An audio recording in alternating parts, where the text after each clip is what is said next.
So there's a new edition of the Blair Witch Project coming out from Second Sight, which has got this thing on it called the Festival Cut, which I'm fascinated by. I've not really looked into what the Festival Cut is. I'm hoping it's crazy long, but knowing my luck, it's probably shorter than the theatrical one. But 25 years since the Blair Witch Project came out, I've been listening to the DVD commentary for the Blair Witch Project over the past day or so. I'm a big sucker for DVD commentaries and stuff. So Blair Witch Project, yay or nay? Yay. Me too. How big a yay? I love that film, and I would genuinely put it in my top 10 horror movies. Yeah, I genuinely love the film as well. When we did our favorite 100 films of all time, it's actually in my list of my favorite films of all time. So I don't know if I was to sit down and write down my top 10 horror films. I don't know if it will make it in that, but I can guarantee it will probably be in the top 20. Yeah. And have you always loved it since you saw it, or is it a film you became? Yeah. Always, just because I was so ensconced into horror films. When it came out, I was 18 turning 19. So I was majorly ensconced into horror movies back then. It was sort of like one of those word of mouth films as well, where you hear something that this potentially could be a real thing. And considering the internet was in a very, very sort of like gestating kind of period in the late 1990s, 1999 in this case here. So there was ways for you to be able to get onto the internet, but it was a lot harder than it is, say, even 5 years ago. So to hear word of mouth, read previews about it in magazines in the UK, we, again, as we said earlier, we're not so entwined with the world of horror and horror-related things, so we didn't have very many horror-related magazines back then. We didn't have a Fangoria or anything like that. To my knowledge, there was one magazine only that was dedicated to horror films, and I used to get that magazine. I can't remember the name of it. It was a very unknown magazine, and it didn't last too long.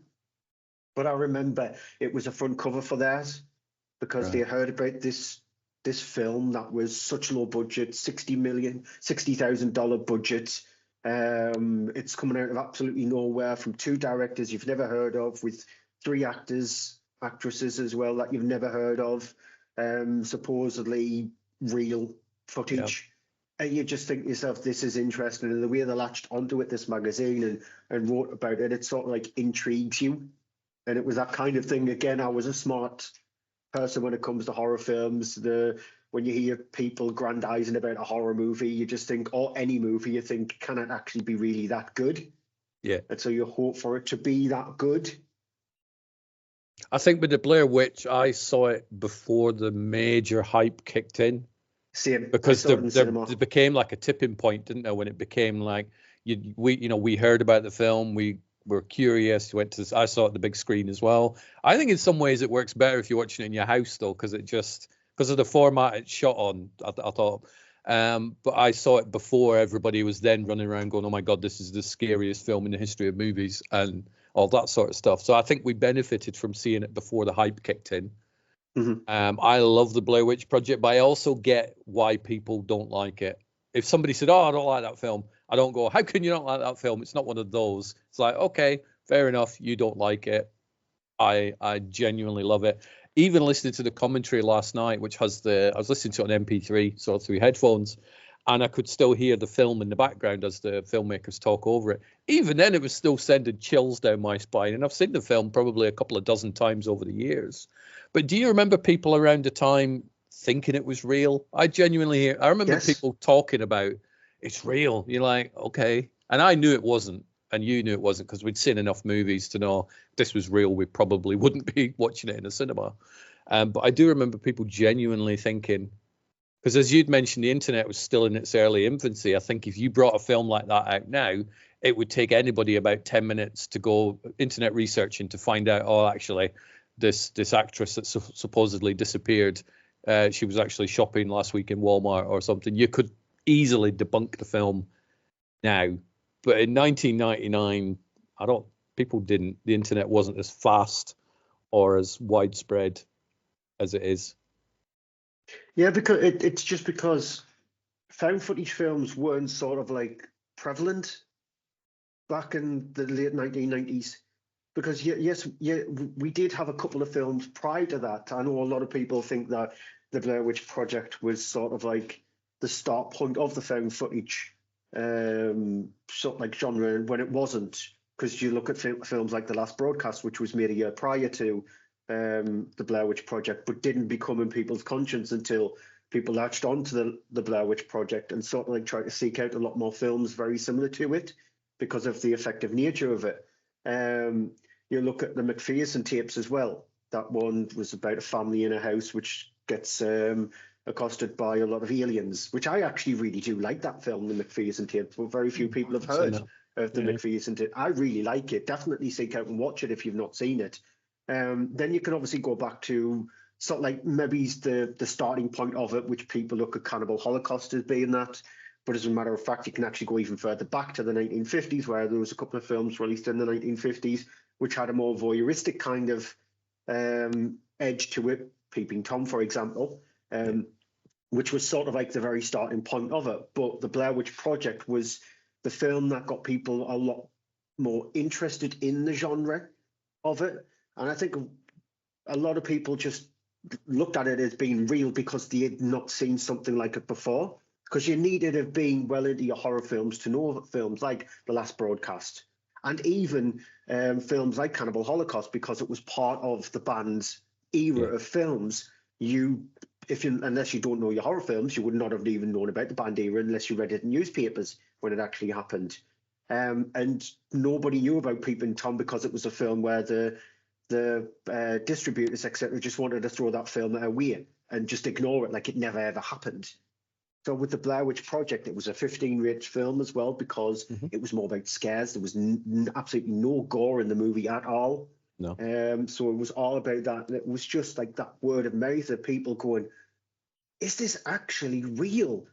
To the point where there were stories coming out where with Heather's mother, she was sent condolence cards and notes and letters and stuff like that because they thought it was real.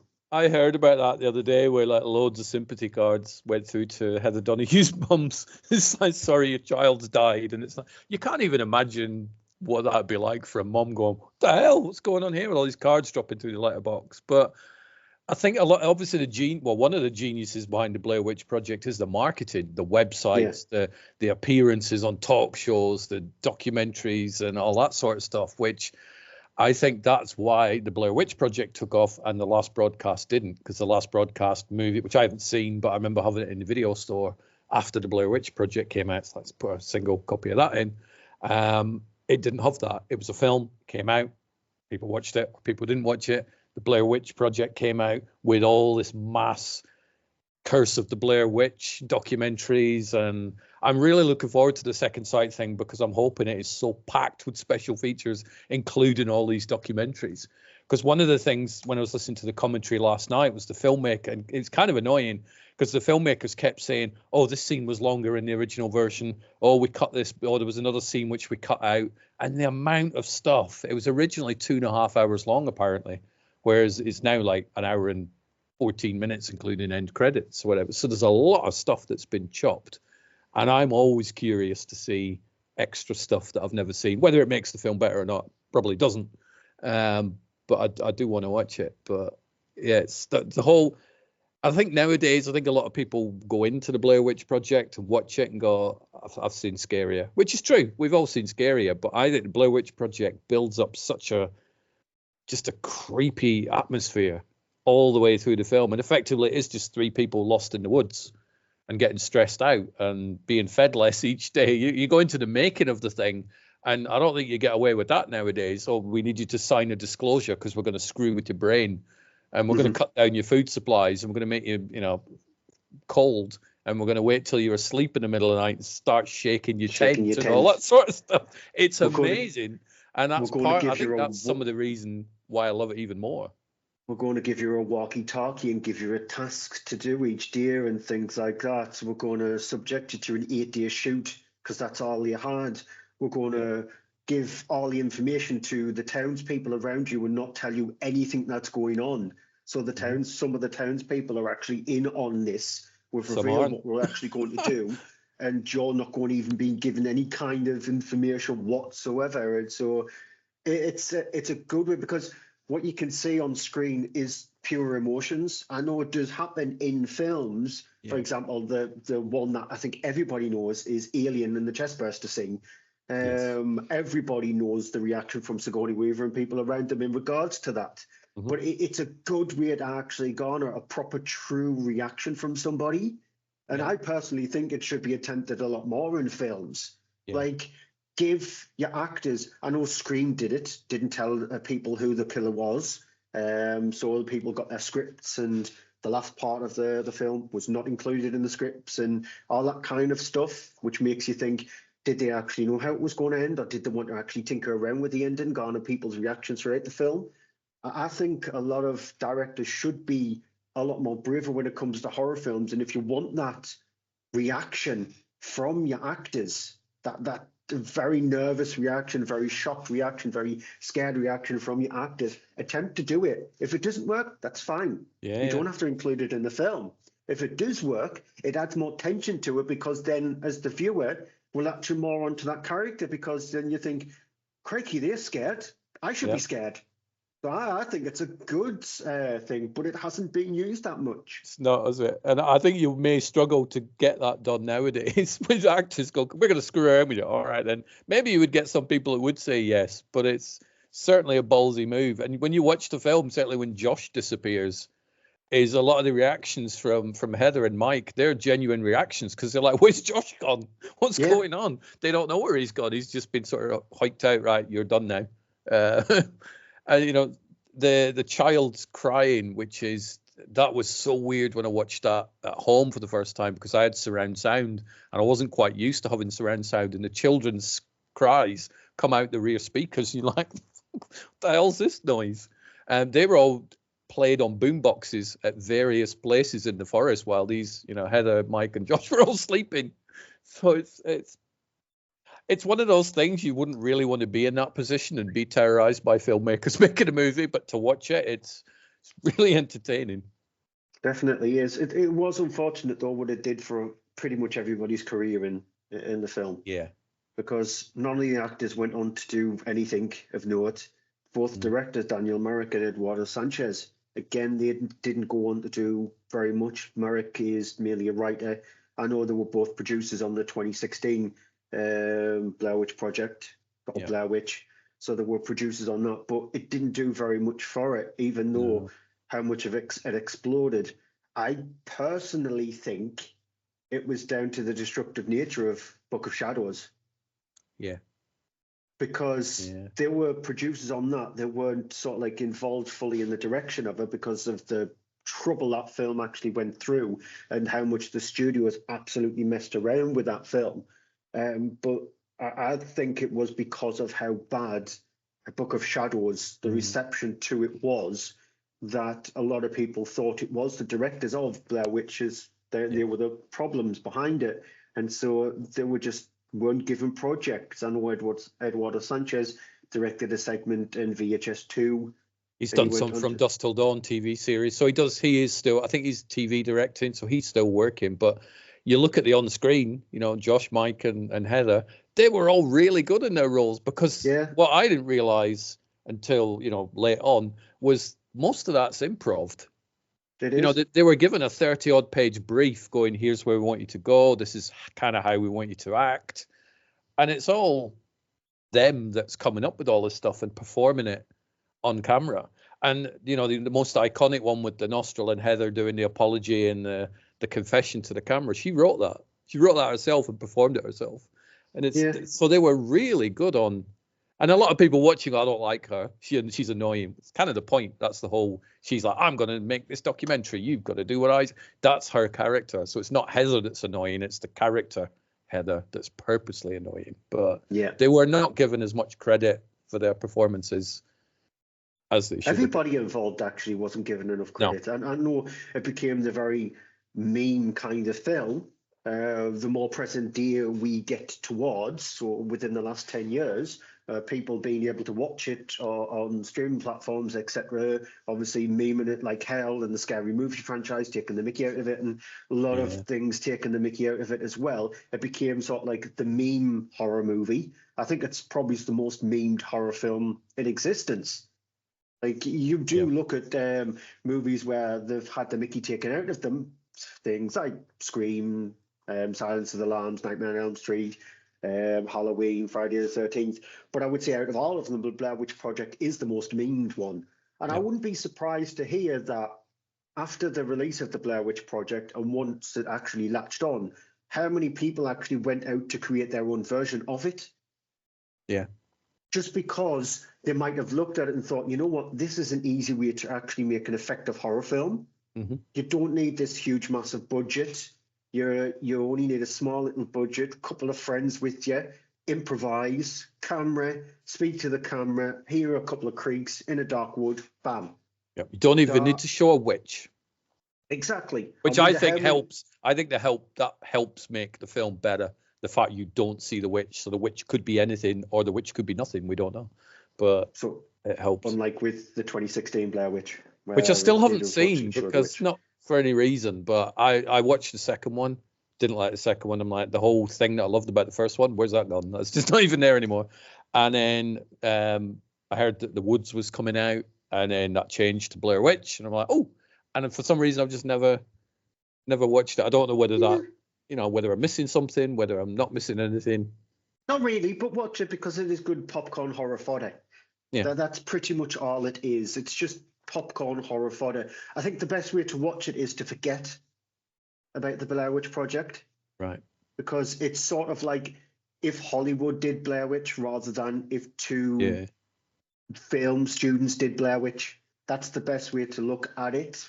It's not as bad as Salem's Lot, the remake of it, which we'll get onto later on, or films like that. But yeah, it is, if you just treat it in its own guise and you just want to watch a sort of like an Evil Dead kind of film or something like that, then yeah, it's actually not bad. What's your take on the ending of the Blair Witch? I guess I'm presuming most people have seen the film if they're listening to this and watching this and whatnot. It's 25 years old, so I'm not shy about spoilers, but thoughts on the ending? It worked. It worked for the film because I think if it did show a witch, then you've just gone and undone everything you've done in the previous hour and 10 minutes. It needed to end ambiguous. It didn't need to end with a full stop. Ending it with a question mark. Let people make up their own minds, because a lot of directors are scared to do that. You have to treat your audience with some kind of respect. The respect should begin as soon as the opening salvo begins of your film. As soon as you start seeing the studios who made the film, or if you start with your credits or something like that, that's where the respect begins, because as a director, you've got an audience sort of like captivated for the runtime of your film. And so if you don't treat your audience with respect to some extent, I know trying to get information from sort of like the audience to create a sequel is probably the worst idea you can actually do, because everybody will have conflicting ideas. But the audience member is seeing the film for the first time from the beginning of that film. So that's when you treat them with respect. And if it is that you can be brave enough, it doesn't work with all films, definitely won't work with all films. Some films have to end off with that full stop. It needs to end with an end. But with some films, depending on what you do throughout that film, because you're taking your audience on a ride, especially with the Blair Witch Project, you need to make the audience believe that what you're watching is exactly real. Yeah. And if you ended off with a definitive, oh, this is the witch, or it comes up on the screen, or they were found 2 days later or something like that, you've just gone on and done everything you've done in your first hour and 10 minutes. So ending enough ambiguous the way the ending was, that's exactly the way that film needed to end. It worked for me because it's the nature of the found footage, isn't it? It's like it can't have a closure type ending like you just mentioned. It needed a bang, right? And then the tape. I think the tapes were found in a wall or something, if I remember watching one of the documentaries, but they ended up finding them. But I remember a lot of people in the cinema, I'm sure you did, where they were like, what? They just couldn't, they were not happy with the ending. There was a lot of people in the cinema not happy with that ending because they didn't get it. I did. I'm like, I love the Sopranos ending, which similar. But yeah, for me, the Blair Witch Project ending just works, and it still does. But I'm okay if for some people it doesn't. It's like maybe it's not for you. I know a lot of people don't like it because of the documentary style shaky cam, which again, if that's why you don't like the film, I have no issue with that. But for me, it really does work. So I'm looking forward to seeing what's on these special features.